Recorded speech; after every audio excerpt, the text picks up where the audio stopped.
From UFOs to psychic powers and government conspiracies, history is riddled with unexplained events.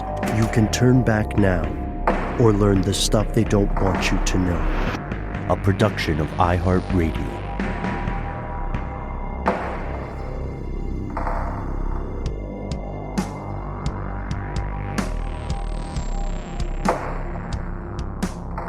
Hello. Welcome back to the show. My name is Matt. Our colleague Noel is still on an adventure, but will be back soon. They call me Ben. We're joined, as always, with our super producer, Dylan, the Tennessee pal Fagan. Most importantly, you are you. You are here. That makes this the stuff they don't want you to know. Here are the facts. This is the second part of a two-part series that gets into some deep conspiratorial, strange water. Here's where it gets crazy. We're joining the show in media res. So please listen to part one before you roll past this ad break.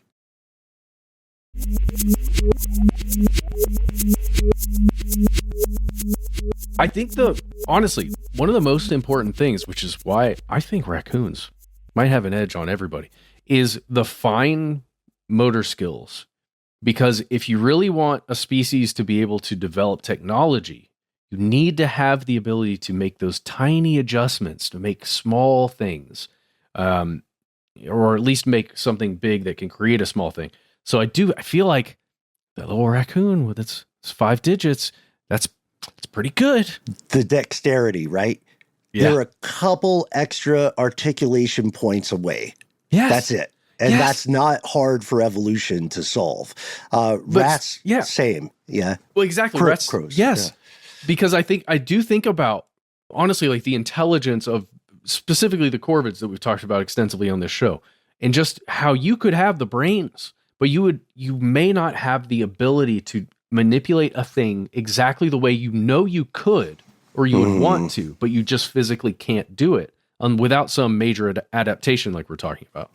Yeah, dude, the corvids have the tool making, and even more importantly, they have the intergenerational educational capabilities, right?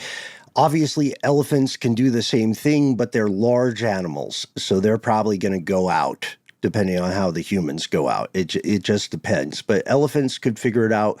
So we also have to consider our maritime friends, especially those enormously intelligent cetaceans. Oh, what a mystery.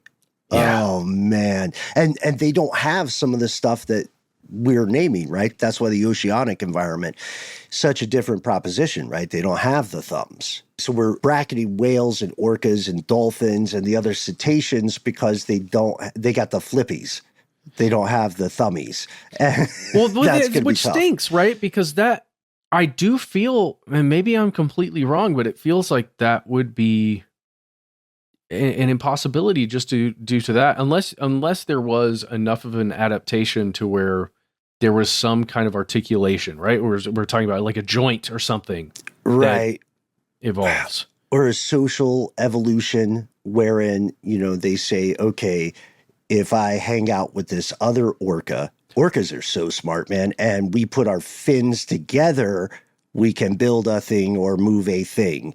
That's a possibility. They are brilliant, but they're not the octopus. And I'm very, very pro octopus. Well, what if, okay, I'm going way out on a tentacle here. I'm with you. I got your back. What if the orcas do survive somehow, or, some other cetacean survives, and they in some way make the octopuses work for them? Domesticate them, enslave them, teach them. That's interesting. I really like where you're going because the octopus is fascinating, right? If you look at it on paper, aside from 3 big asterisks, these folks are great. Yeah. Like they are an absolute winner. They went to the Harvard of evolution. They are so smart. Chromatophores are so cool. We know they dream. They experience something like emotion. I don't know if there's a human equivalency to it, but I get it. And they also recently, and I'm sure we all saw this, they they were historically solitary creatures, right? Outside of reproduction, environmental pressures have led to the creation of octopus villages. Whoa. Yeah. Whoa. I mean, village is a big name. It's not like they have an HOA or something, but they're living in groups. Yeah. Do they have a garden? Maybe an octopus's garden? Oh, I hope so. It's called the Octopus Ringo Star Memorial Park. Yay! I have a great book. It's like a kid's book about the octopus's garden. I think it is by Ringo and others, but it's fantastic. I thought it was a Ringo thing. I love it because it's one of those songs and stories where you have to wonder what inspired it. But it's also, yeah, I agree. But it's so joyous and just like, oh my gosh, this is happy. I know, man, because it's just speculation and aspiration. I'd like to be there, under the sea, and under the. Yes. Okay, I feel like that was a tick that just happened. We are so programmed, right? Yes, we really are. This hit our radar a little while ago. I don't know that I could say exactly when. I think it was last year sometime, like towards the end of the year. But it was a person named Professor Tim Coulson. And he was doing a lot of work just trying to do this thought experimentation. What could be the next species that emerges? And one of the thing that he landed on was the octopus, specifically for the things we've already outlined here. My big takeaway from it, and trying to visualize this, and maybe if you're listening, you can help me understand this. Ben, maybe you can help me right now. How could you have a technological evolution, like a species that builds the technology that we imagine would be a next advanced species? How do you do that in a water environment if you primarily exist within that water and your systems breathe through that water? Like, how do you build electricity and electrical systems under there? Yeah, that's why I always bring up the example of the Promethean taming fire thing. Anytime we talk about octopus on air. And look, technically it's octopuses, but you can say octopi. Nobody's going to get mad at you. English is a living language, and everybody's just kind of making it up. So don't stress on that. And it'll only be here as long as we are. Do stress on the thing that we're bringing up here. It's a huge question. One of the best answers would be domestication of other animals, would be some way to tame natural electricity, right? Natural bioelectricity occurrences. Another answer would be harnessing the power of undersea thermal vents. But then we have to ask ourselves, is this human-centric? You know what I mean? Do they need it? Like, we have to remember, the dinosaurs ran the game for a long time. They didn't need poetry, nor religion, nor art, nor rocket science. They just ran around eating stuff, and then an asteroid smacked the crap out of them. So we say. We say they didn't have poetry. Maybe there's incredible dinosaur poetry out there. I would love to hear it. Write us some dinosaur poetry and send it our way. Conspiracy@iHeartRadio.com. We also we got to get those 3 caveats in. Yep. The first one, the biggest one, we've already nailed, which is that living in the water is so very different from living on the surface. So there are wildly varying priorities for survival. There are wildly varying avenues of evolution and progress. The second thing is the current octopus, so far as civilization knows, has a brutally short lifespan. The third caveat is when they bang, they die. Oh, wait, really? Yeah. They got a kill switch, hormonal kill switch in them. That stinks. It's, that's why we saved it for the end. I think that's the biggest stumbling block there. Oh my gosh. Can you imagine that? Like if there is some kind of adaptation and evolution occurring over a long enough span of time, You have an octopus, what, 4 years? Around, okay, it says up to potentially 5 years. Common octopus only 2 years? Yeah, man. Jeez. So if you imagine you do all of your great work, let's use that term, great work, in 2 years, and then you pass it down. But that's what you got. Right. Yeah. You would have to figure out how to communicate that knowledge effectively, communicate that progress so that these other generations within their limited lifespan can continue the great work. There was some research back in the 1970s, which I believe we've mentioned on air before. It was essentially an octopus lobotomy.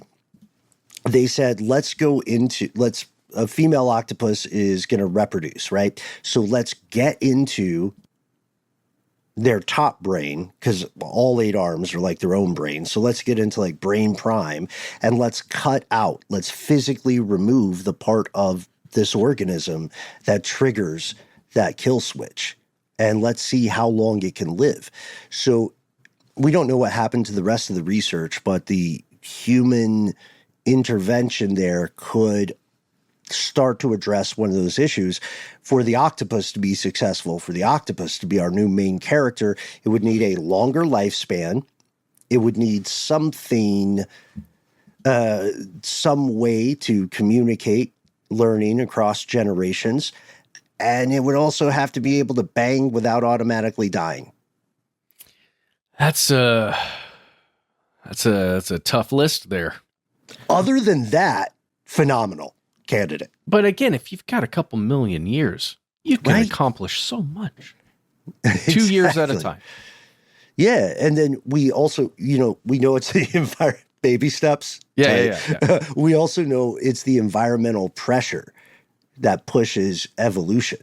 So if, for instance, something happens, whatever mops the humans is so global, right, and so catastrophic that it alters the oceanic environment, that may alter the adaptation and the evolution of the octopus and the cetacean. And we do have to remember that another advantage the octopus would have, given the precedent, is that a lot of the octopuses are smaller creatures. Mm-hmm. And again, it's the meek. This is the meek's game once the humans are gone. Yeah, sorry, colossal octopus. Or was it giant Pacific octopus? I think that's the what one. They'll worship it like a god, or it'll be the way we look at the Gigantopithecus. You know what I mean? Fast forward to the descendants of the octopus, whatever the Homo sapien version of them is, and they'll be doing an octopodcast, and they'll be talking about their version of Bigfoot. Oh my God. That'd be so exciting. Again, happy International Podcast Day. Go listen to a new podcast you haven't heard before right now. So we hit this point a little bit. Like, a dominant life form doesn't need to be what humans would consider civilized. Dinosaurs, of course, ruled for millions of years, and so far as we know, they just ran around in the brutal fight to reproduce, to consume, and to expand, to explore. So we know then logically that a larger apex predator could evolve to a certain point, right? A fauna could evolve to dominate Earth or regions thereof, but then it might never encounter those environmental pressures that push them to the next stage of intelligence. I mean, it's depressing, but it's also kind of freeing in an ego-obliterating way, because this thing would not know much about the past. It wouldn't know what came before it. It would not have that Ozymandias moment, and it would also not possess those big, heartbreaking dreams of exploring space. It just makes me a little sad. It's ignorance as bliss. Yeah. It's just going to go around doing all the things that we do every day. And ignorance, I think, is our least favorite of the drugs. Yeah. That stuff's terrible. And stop taking it from the people who are selling it. Yeah. Don't get started. You know what I mean? First time you take a little ignorance, you're going to want to get more. I know I do. The first one's free. And then the next thing you know, you're paying for it. Yeah. And they're just out there offering it in every corner of the internet. In every local shop, in every conversation at your favorite restaurant. Yeah. There's going to be someone selling that dope. Yeah. In this one huge room in Virginia that had a bunch of people in it, just selling all the ignorance. Red wedding style, my guy. So also insects.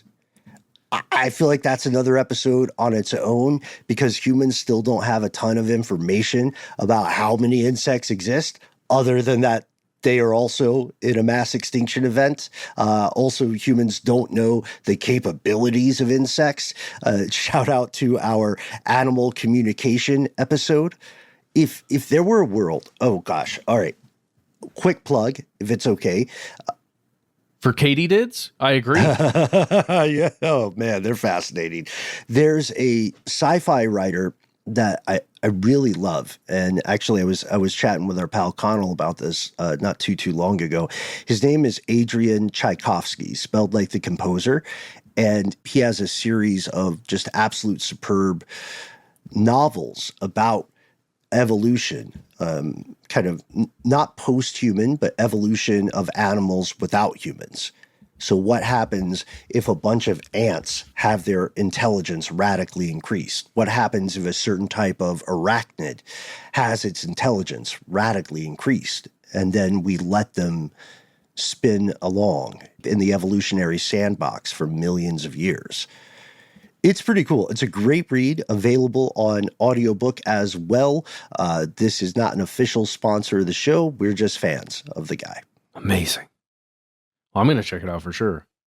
I'm also going to check out mantids. Have we even considered the praying mantis as the next thing? Have you even thought about the mantids? Dude, those guys, those are incredible creatures. And they display all kinds of other intelligence, especially for an insect, right? Well, comparatively to what humans have considered to be intelligent in the actions of insects, you know, things that are not. Oh God, I'm going to rant here for a second. But do you remember a while ago we talked about frogs, and we talked about there was some scientific inquiry into like essentially programming a frog's actions with visual cues. And how you can force a frog to display the eating, like sticking the tongue out and attempting to eat something, depending on what type of images you display in front of it. And there are all kinds of other things that you can just make specific species of frogs and toads do things because of the visual cue. Makes me think about, no offense, cats, some of the kill instinct things that get turned on, and dogs, certain things where it's just like, it just kicks in, whatever that thing is, when you've got certain stimuli. When you're looking at mantids and other insects like that, sometimes there doesn't seem to be that full-on instinctual action taking place. There seems to be, and there's no way to tell right now, but there seems to be, I was going to say thought, some contemplation, some kind of calculation that's occurring outside of just, stimulus action. Yeah. Also, that the name of the series is Children of Time, or that's the first one in the trilogy by Adrian Tchaikovsky. I'm going to reread that. I'm a fan of it. You will love the insect stuff there too, man. No spoilers. And I think it's important that you're pointing out another commonality here, which may explain why the mantids aren't in the top slot right now. Reproduction is also fatal for them. Ah, son of a gun. I know. It's like at every point. Come on, give us a break, evolution. But isn't it the males that get eaten? Kind of like arachnid style? That's not a problem. That's not a problem. Yeah. I mean, dudes are our least favorites. We'll pause here for a word from our sponsors. I'm thinking of so many jokes. Anyway, here are the ads.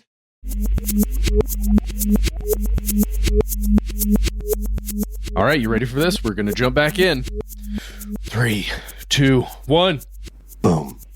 Since we're talking about life humans wouldn't recognize as civilization, we got to give a shout out to our non-animal buckaroos and buds, the plants, the mold, the funnest of guys. What up, Lance? Say hi to your mother for me. Do you remember when we had that really strange episode? And I think we went through a phase together where we were super myopically focused on the possibility of plant intelligence. Yeah. That's when we were doing a lot of shrooms, right? No, I'm just kidding. The shrooms were doing us. Yes. Yeah. When we really got into mycelium networks, we did a whole video on plant intelligence. I recall from a long time ago. Check out our YouTube channel. Looking at the systems of communication and nutrient management and movement throughout plant structures, it's so much more complex than I think we're comfortable even imagining. Yeah, nobody likes it. And I say this as a person who was a vegetarian for a very long time. We learned, it is scientifically proven, that plants have chemical interactions that in practice to humans can seem a lot like conversations. They warn each other. They attack each other. Some of them kind of scream when they die. You just can't hear it. That's the one. That was last year. So I remember there was another study like, do plants really scream? Well, you've never heard them scream, but yeah, they sure do a thing that is kind of like a scream. Yeah. They know they're not cool with what's happening. Yeah. You know what I mean? This is also magnified by the fact that one of our big caveats for plant life would be the stationary aspect, yes. Right? However, as we know, some plants can move around. They're not ever going to be Usain Bolt. We don't know of any just yet. But it isn't impossible to imagine a world where the next main character life form is not an animal. It's just a plant. It's an apex plant. Well, yeah. And then we start to recall our episodes about time and how time moves and how time is so subjective to our experience and how the speed at which we move and speak, right? And then you imagine the time frame. If you look at a time lapse of certain flowering plants or other plants, that only come around and bloom over these large expanses, or you watch a vine and how if you watch it at the right speed, it appears to just be, wrapping its way up a tree or something. If you consider the earth moving at their speed, right? Yeah. And there's not a lot of other stuff around to, eat the primary source of, whatever plant it is, especially because they proliferate really well. Yep. You can imagine this thing happening where maybe the plant ends up becoming super intelligent. I love it. I don't know. That's definitely more sci-fi than some of the other stuff. Even though we're already on this track, right? That's heavily sci-fi. We're not saving anything for the swim back, man. This is the deep water. I'm glad you're here with me. Okay. I love this idea because we're talking about something like a hyper-intelligent form of kudzu. Kudzu times 1,000,000 covers the globe, Sherwin-Williams style. Still a very inappropriately creepy logo for a paint company. Cover the earth. Cover the earth. This scenario, what we're describing, an apex plant life, it probably won't happen as its own thing. It's less likely than other scenarios because another big caveat for plants is that they are pretty reliant upon animal life. Animal life, one of the most popular fads on planet Earth historically. And so odds are that if plants survive, some other form of animal life will survive too. And one of those things will eventually likely evolve into that top ecological spot, the empty throne of the former humans. And because plants are dependent on animal life in so many different ways, it would be extremely anomalous to see one without the other. It kind of depends on how we want to define dominant life form, leading us to our favorite astronauts. Dylan, if we could get a drum roll, please. You know them, you love them. It's the mold. It's the fungi. Woo! Pepperoni and mushrooms. Yeah. Having a pizza. Uh-huh. Yeah. Mold, fungus. Still mysterious to science, right? Yeah. They've got a ton of the winning traits, but they're just so radically different. Yes.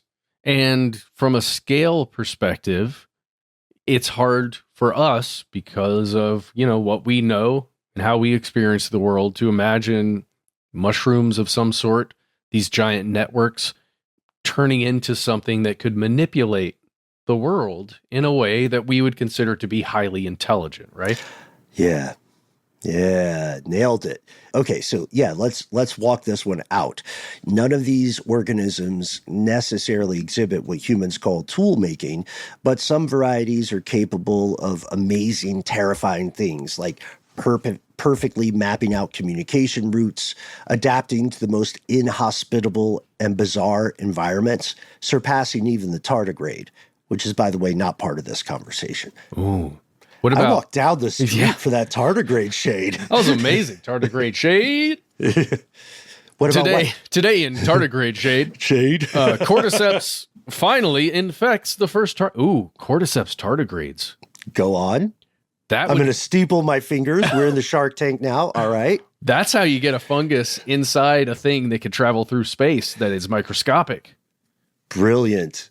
The Cordyceps tardigrade, the new ambassador of Earth. As we'll see, there's some stiff competition, but I do think that's very exciting. I mean, imagine this. Okay, so humanity falls. The circumstances of the extinction are such that all the large animals are gone. Maybe the smaller animals also go the way of the dodo, and they go gentle into that good night. And millions of years later, extraterrestrial explorers or descendants of the things once called humans rediscover the planet. And when they get there, it's a ghost town. It's covered in a specific type of mushroom. It's a mushroom planet. There's nothing else going on. Oh my God. That's a downer, huh? Yeah. And well, all they hear in the distance is, Ellie! Ellie! Ellie! Sorry, that's a Last of Us reference. Okay. There's just one guy left. Yeah. He's just the one guy. And it's just Pedro Pascal, and he's forgotten who he is. And he's like just walking around. He builds a little like Wilson-esque volleyball out of mushrooms. He talks to it. Yeah. All right. That's chilling. Again, all of these things are all technically possible, but we hope we're outlining some of the issues. One of the most exciting and terrifyingly plausible possibilities is that humanity will or is presently manufacturing the inheritor of the earth as well as its own demise in the process. Non-organic sentience, the rise of the robots. We're back to Aloy, Horizon Zero Dawn. Okay. Yeah. We're back to data centers. That's the present touchstone. And then we're back to the future of sci-fi. We are. Let's just send everybody over to CNET real quick to read something that was written by Corin Cesarik, or Cesarik, I believe. September 24th, 2025. AI data centers are coming for your land, your water, and power. And just this concept that the data centers themselves might usurp all of the things that we humans need to survive, because there are enough of them, right? And it's that trope that was also in Josh's podcast. It was also in Marshall Brain's book. This concept that the artificial general intelligence, the thing that we're making, that is born from these data centers, that is born from the manufacturing facilities that they eventually become connected to, and it overtakes us. And it doesn't need the stuff that we need to survive. Right. The idea that humanity does manage to birth genuine AGI, as you were saying, Matt, artificial generative intelligence, a couple things would need to occur for this life form, it would be a life form, to get the top slot.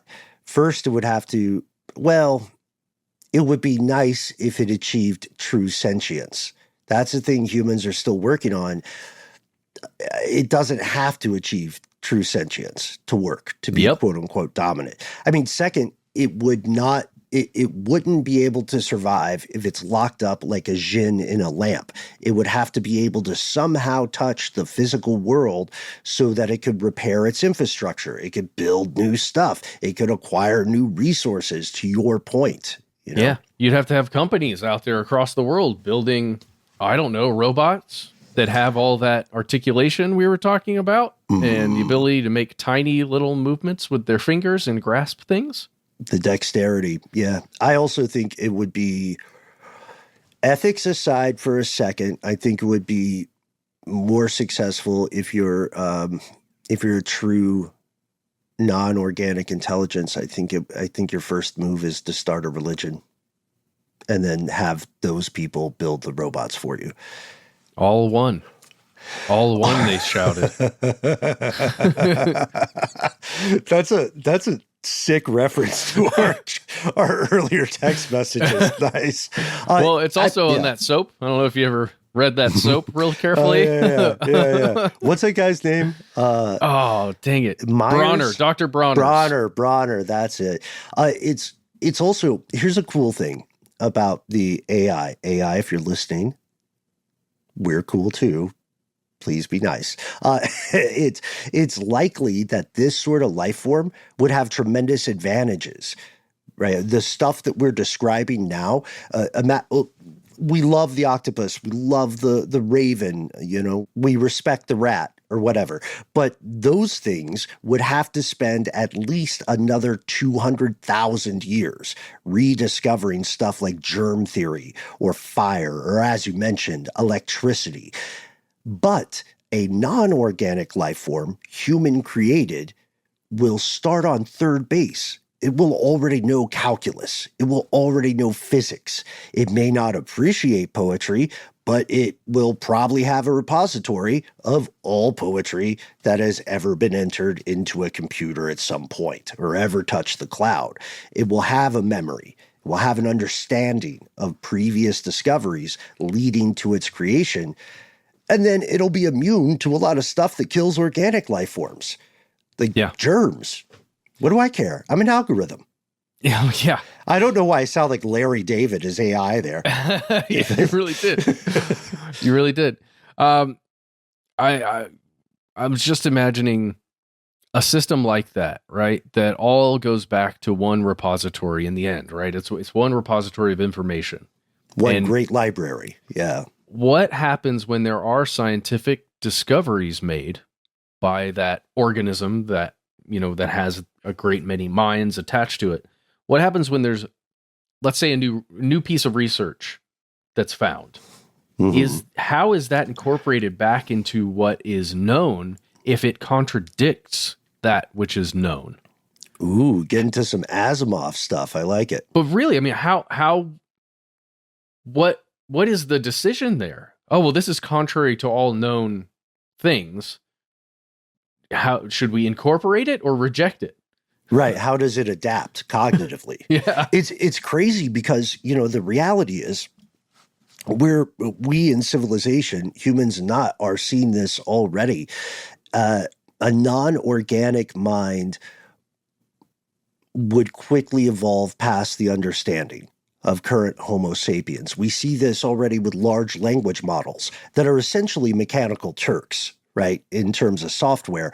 But when they interact with each other, even now, they exhibit a tendency to rapidly evolve their methods of intermodal communication. They already move very quickly, if imperfectly, toward complexity. They surpass human comprehension. I remember we were talking on this show earlier about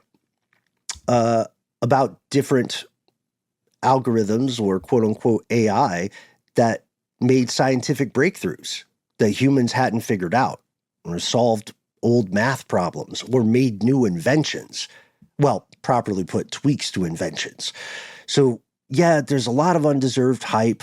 about the concept of a real non-organic mind.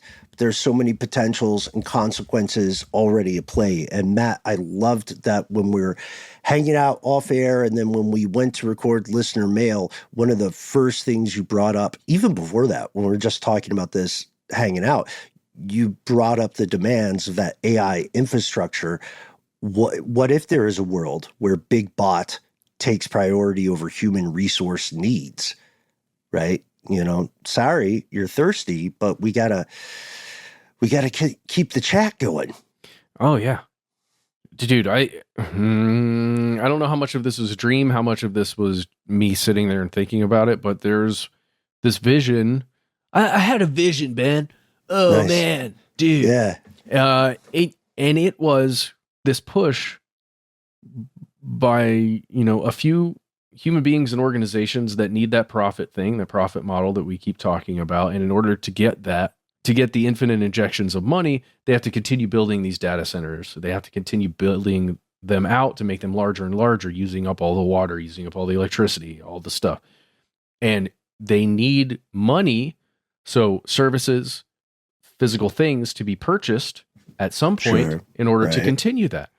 And I had this vision of, which is maybe something people are talking about or read about, or again, maybe I dreamed it, but this version of dead internet theory, but it's not the internet, it's the world and its products being ordered by automated systems sent to other, warehouses and then purchased again, sent to another warehouse. And it's all done automatically on purpose to push up profits. Which are, again, in this case, fictive. Yes. The profits aren't feeding anybody. There's no one around. There will come soft rains. Shout out Ray Bradbury, right? Well, I still don't know that reference necessarily. We've talked about it before, but is that the scenario there? Where yeah. Post-human, but automation persists. Oh. And let's go to it this way. This is the possibility. Humans are gone, automation persists, but this is automation without sentience. So the world becomes like an abandoned wristwatch, a clockwork mechanism just ticking along in the universe. And it's dead internet theory in real life. So someone far in the past or something far in the future, or a fungal astronaut or what have you, visits this world. And it's like finding a fancy watch on the side of the street. Tick tock, tick tock, tick tock. With just stuff everywhere. Just stuff moving around like a circulatory system, shipping it back and forth, pinging calendar invites, making announcements that no one hears. God, that's so crazy, man. It's interesting. It's a haunted house. It's a real version of a haunted house.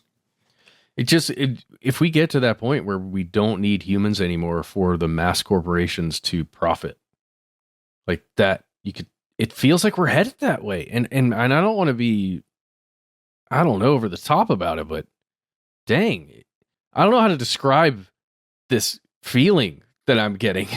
Right. When I'm just human becoming obsolete or redundant. Yeah. Right. But I don't know I don't know if you're listening, you feel that, like, could you describe it better? Like, what do you feel when you imagine some of the stuff we're talking about today? I see it as a non-zero possibility. I see all of these as non-zero potentials.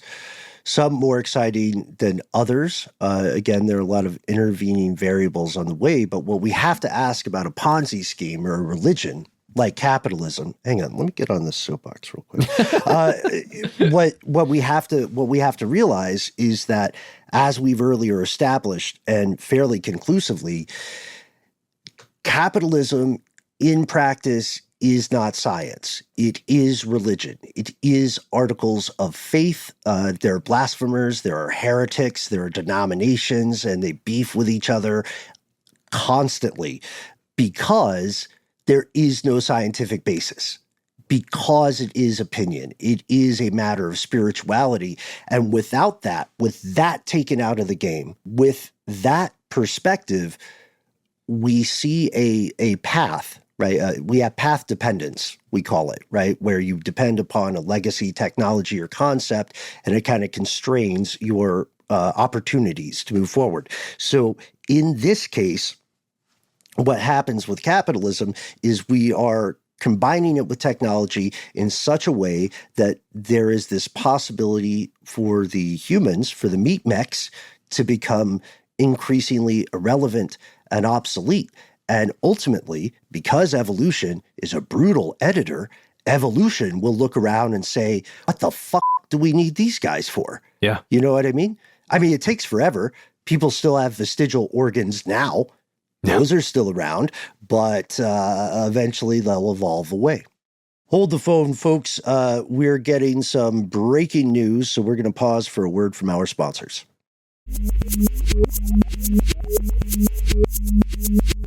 All right, you can put the phone down. We're getting back to it. Here we go. It's such a tragic state to exist in. Knowing all of this stuff and knowing what's happening right now and seeing the inevitable outcome of it. Because if it doesn't work out, like think about what the religions, the economies do if it doesn't work out right now. With the amount of investment, the amount of like resources and all this stuff. The sunk cost, the path dependence. And knowing as well, when we look back at some of our earlier explorations, how humans could exist on this planet. Like without a lot of the stuff that we make and do. Oh, I thought you were going to say, how could humans exist on this planet in the first place? Oh, I mean, that's nuts already. But just knowing that if we could get to some weird, I don't know, I was going to say Avatar-like existence within the ecosystems here, it could be pretty cool. Life would be awesome, but we wouldn't have Call of Duty Mobile, and I wouldn't be, almost at the top tier in this season's rankings. Congratulations. That's cool, man. And I don't know how I would live with myself if I didn't have that. So yeah, it's like I thought of this Faustian bargain too when I was backstage and someone told me I could come back and I could be in a world that had quesadillas, or I could go to a better world that doesn't have quesadillas. And that was a real moment, man.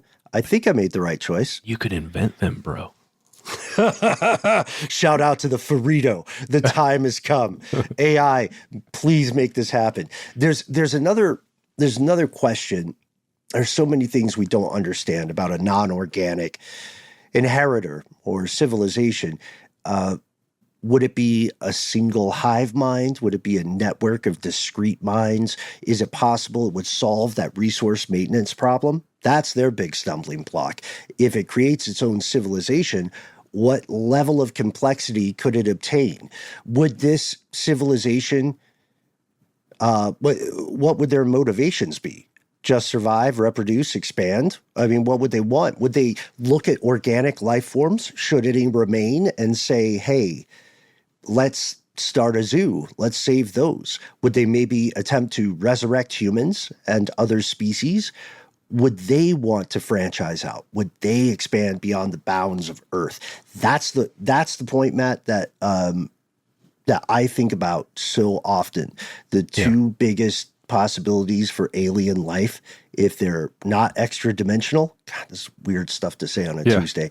They're going to be, I think there's a strong possibility of a fungal life form, or more probably a non-organic thing created by an organic civilization that is gone. Yes.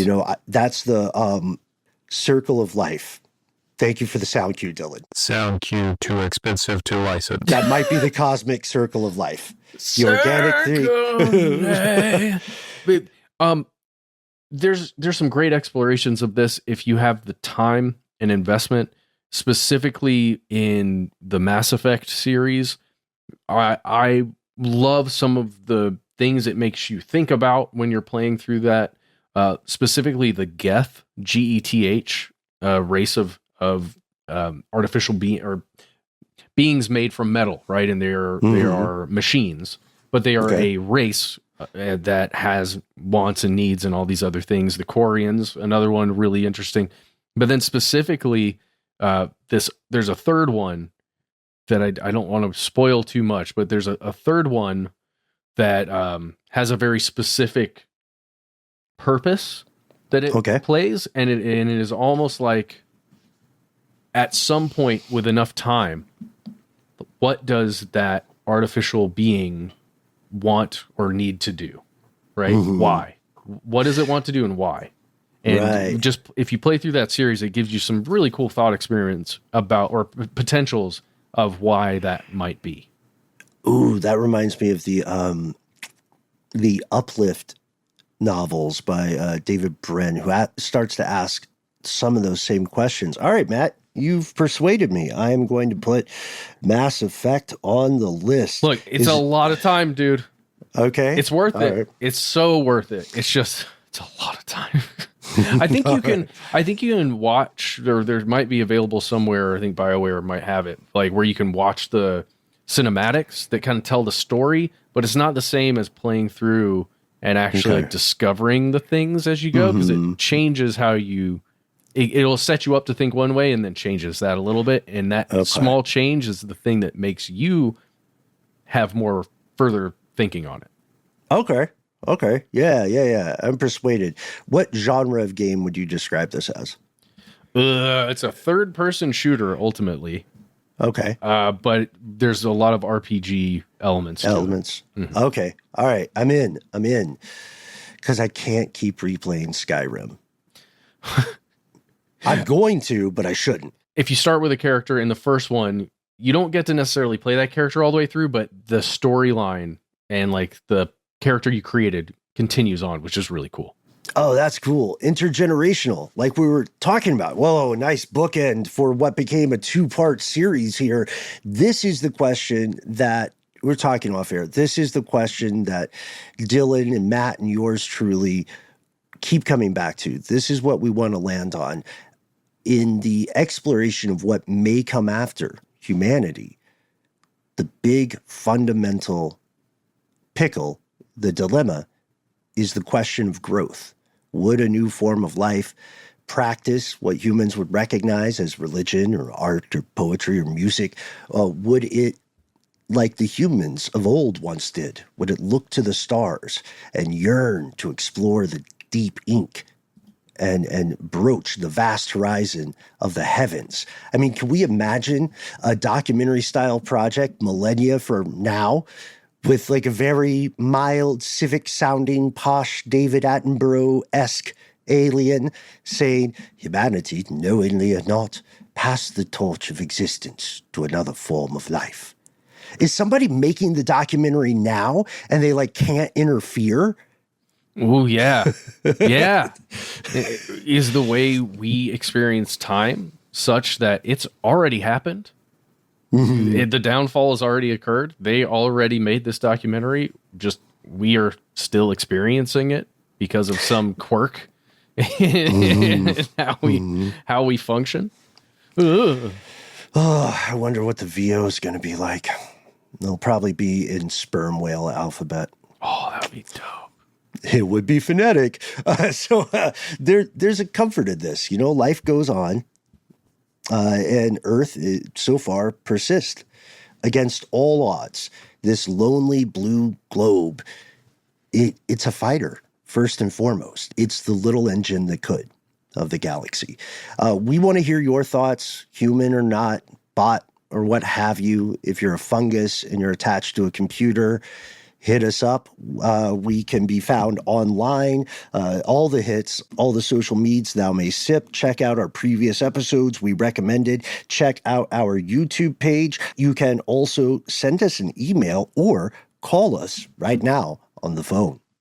Yes, you can. And before I tell you that, Ben, I just stumbled on something. I was going to bring up 3i Atlas again because of this whole thing, this whole discussion that we've been having, these 2 episodes. I just found something written by Avi Loeb, our old pal. Yeah, I know Avi. It says, was the WOW signal emitted from 3i Atlas?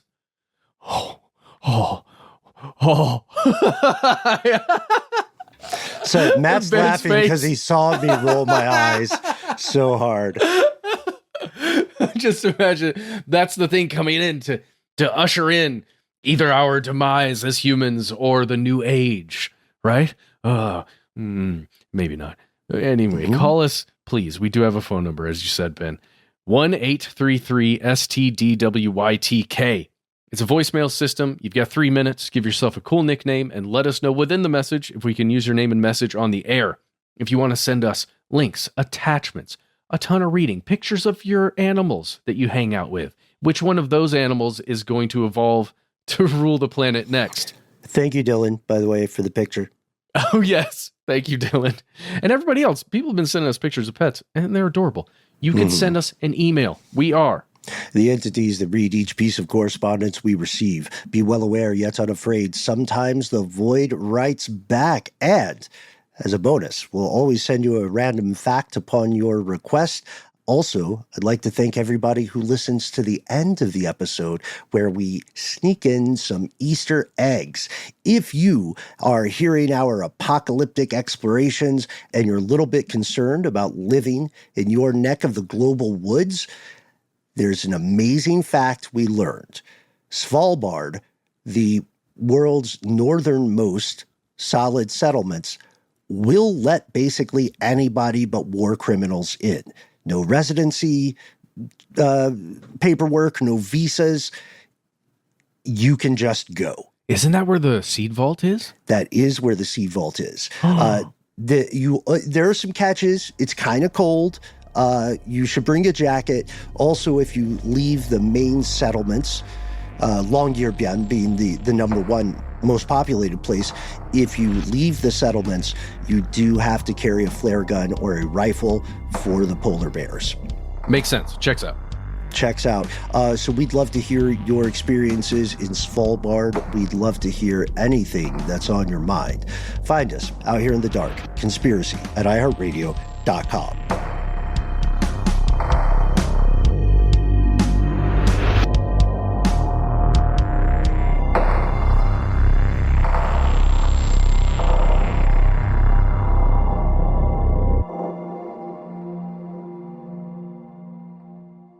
Stuff They Don't Want You to Know is a production of iHeartRadio. For more podcasts from iHeartRadio, visit the iHeartRadio app, Apple Podcasts, or wherever you listen to your favorite shows.